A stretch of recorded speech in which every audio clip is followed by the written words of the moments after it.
Hey guys, I'm Alicia, and today I'm talking about Empire of Storms by Sarah J. Maas. This book was so good, and I'm not going to give any spoilers for people that haven't read it, and I'm not going to recap it because this is the fifth book in the series, and honestly, if you're not on board by now, what have you been doing with your life? So go read it, and then you can come back and watch this video and discuss, because it was phenomenal. You're going to want to pick this series up if you haven't, because it is just amazing.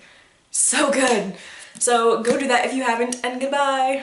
So much shit happens in this book. So we start off with Elena, and Elena's being an idiot, and she thinks she knows better than Brannon, her father. Her parents were actually Brannon and Mala. The fire goddess became human so she could sacrifice herself to make this lock that would send Erewhon and his little Valid people off into the other dimension, whatever, through the word gate with all the other gods and goddesses, so they could all go back and not be part of this world anymore. And Brandon had this whole plan he was gonna set up, and then Elena ruined it. She locked Erewhon in the temple with the lock and drained all the magic. So then we find out that someone in Mala's line, which you find out in this book is either Dorian or Aelin, because they both have Mala's power, and they have to die in order for this lock to send Erewhon back to the other side and lock all the word keys into the gate and like seal it forever. After the whole Elena thing, I was more interested in the Elena thing like later on in the book. Not really, I didn't want to start the book off with it. I was kind of like, when it started with that, I was like, I want to get back to Aelin and Dorian and all my babies because they're cute. I didn't want to start with Elena. But anyway, got past that section, and then we start off with Aelin and Rowan and Lysandra and Aedion, and they're so squad goals. Then the squad doesn't stop there. The squad gets even bigger. The squad grows throughout this entire book. And then we have Fenris and Gavriel is Aedion's dad, and we get to see how they play out. I feel like they're gonna be really close, even though Aedion at first was like, I hate you, I never want to see you again. Like, you basically didn't care when my mother died. The blood oath, I didn't realize it was like quite so powerful. They can get around it sometimes, but like, it's pretty set in stone. They have no control over what they do. She didn't release Fenris, which I was really sad about, but Gavriel, when she released Gavriel at the end, and Lorcan, and they go off with the squad at the end of the book, I was just like, warms my heart a little. Now they can be with who they want, even though they all hate each other at the end of the book, and I'm gonna get there eventually. Broke my heart out. Squad was amazing, don't get me wrong, but the parts I really looked forward to were Elide and Lorcan. It was so obvious that they were eventually going to like grow to like each other from the beginning of the book, even though they kind of like hated each other. They were so cute together. Like Elide, she's so strong and she stands up to him. She's very weak in an actual fight, but she's very smart. She's very resourceful with what she does have, and she, you know, she doesn't stand down when people like Lorcan and other badass warriors who'd probably scare me shitless. She just like stands up to them like they're any other person, and she's like, no, you're gonna listen to me because I'm badass. And Lorcan does, and it's so adorable. All their parts were just so funny but awkward. All their parts had to do with like taking clothing off or something. They were like pretending to be husband and wife, and then they have to sleep in the tent together, and Lorcan's like, you know, you should really wash those clothes. And she's like, I'm not gonna sleep in this tent naked. He's like, it's just a body. And then she's like, well, why don't you take off your clothes then? And he's like, fine, I will. It's just so adorable to read and kind of watch the relationship grow the same way we watched Aelin and Rowan's grow in the third book. And I think that's part of the like reason why I think the third book was like my favorite. I guess Sarah likes like writing about these tortured warrior dudes and these female badass characters kind of like growing together. At first when Elide and Lorcan got together though, I was like, what's going on? Like, no. And then I was like, oh yes, please. Like, they're so cute together. Ilkin, okay, at first I thought they were the witches' children, like the witches and the Valg that they'd been breeding under the mountain.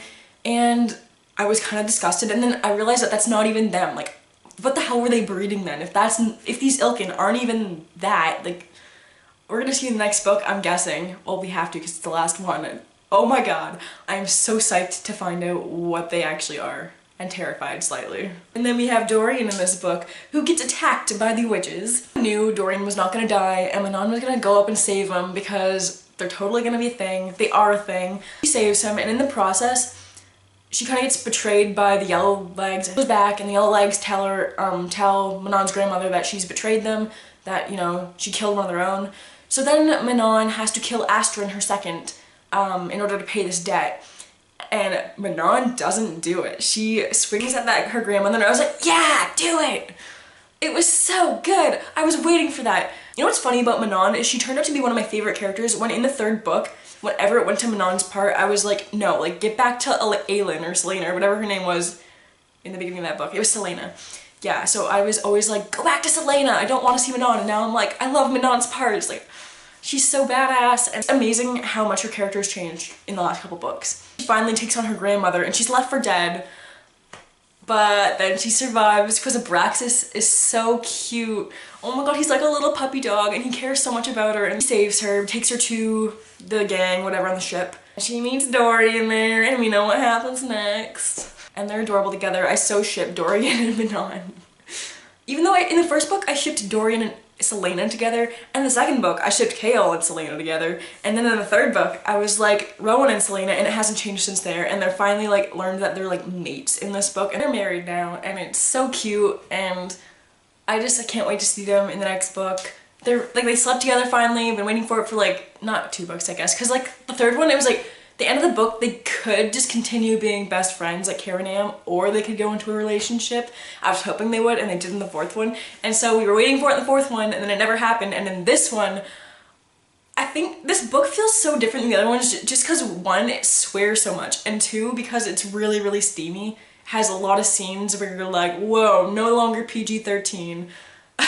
When did this change? Yeah, she must use the word like shit a million times in this book, and I was just like, whoa, language is so much different than the other books. Like, I don't care. I tell you're in war now, it gives you the right to swear, so whatever. Oh my god, Gavril and Fenris show up, and I love them so much. Lead and Lorcan show up, and there's so much tension between all of them because the male warriors are like pitted against each other by Maeve, and they want to go against the Blood Oath, but they can't, and then Lorcan is so defensive of Alid because they're now like together, and the whole thing was just beautiful. I continued to be with the squad at the end of the book, and I'm really loving all these new characters, and I don't know how she makes me fall in love with every single character she puts in here, but she does, and I love all of them, and I don't want any of them to die, except maybe Aedion. Aedion's kind of making me angry at the end of this book, but we'll see. You know who we do miss in this book though that she doesn't really mention? She mentions him like 3 times, is Kale. He's off in the south with Nezrin. We don't know what he's doing, if he's healed. I'm guessing he'll show up in the 6th book, you know, at some point. He just kind of got like written out of the series, this book. It was funny. Yeah, I can't say I really missed him, because in the 3rd and 4th book he really wasn't my favorite character. He was really pissing me off.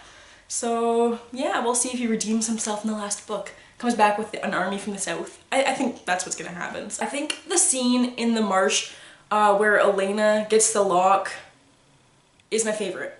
It's so good. Sorry, she doesn't get the lock, she gets the mirror, and then she finds out that she has the lock, which is the Eye of Elena. She's had the lock since the 1st book. She didn't come into her powers and wasn't able to, you know, die and put her magic into the lock and do what needed to be done, so now she does. I just got so mad at Elena and all these gods and goddesses and whatever for making Dorian or Aelin do that. It's heartbreaking. I'm like half hoping that Dorian and Aelin will just be able to like each put half their magic into the lock, and then so no one has to die. Because I don't want either of them to die. No one can die in the end of the series. It's not allowed.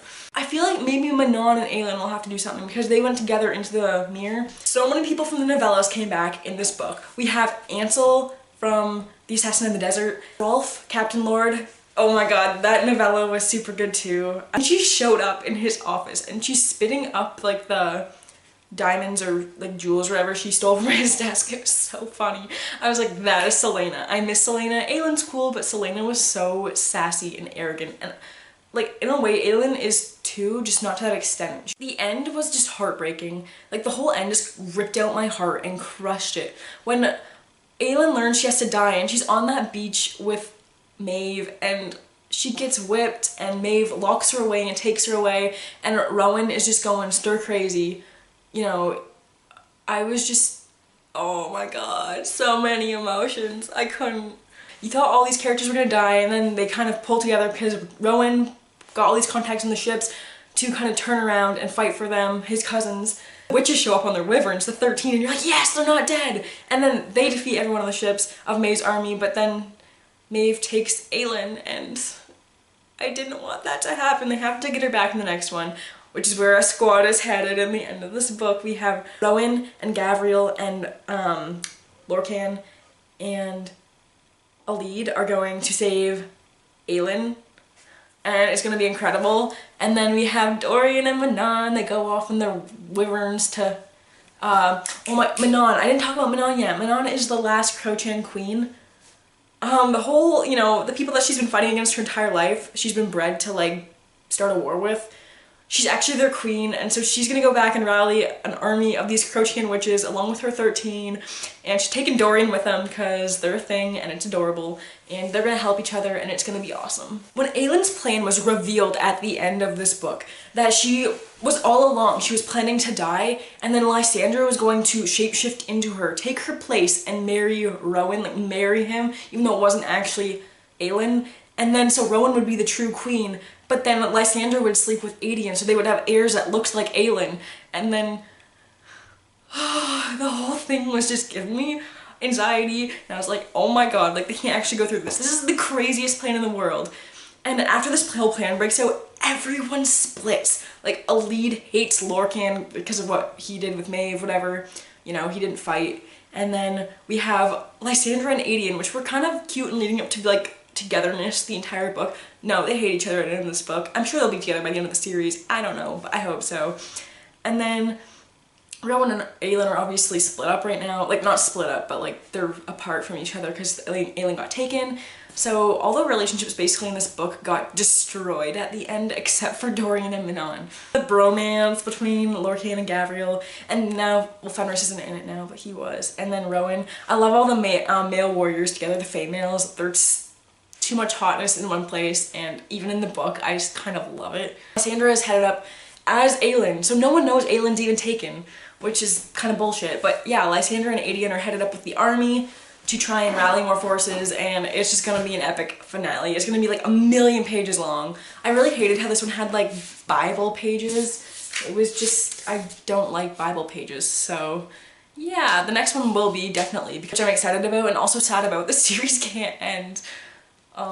Yeah, so that was my book talk. Those are my thoughts on this book. Obviously it wasn't all of them because if I were able to, I would take notes on every single page because this book is phenomenal.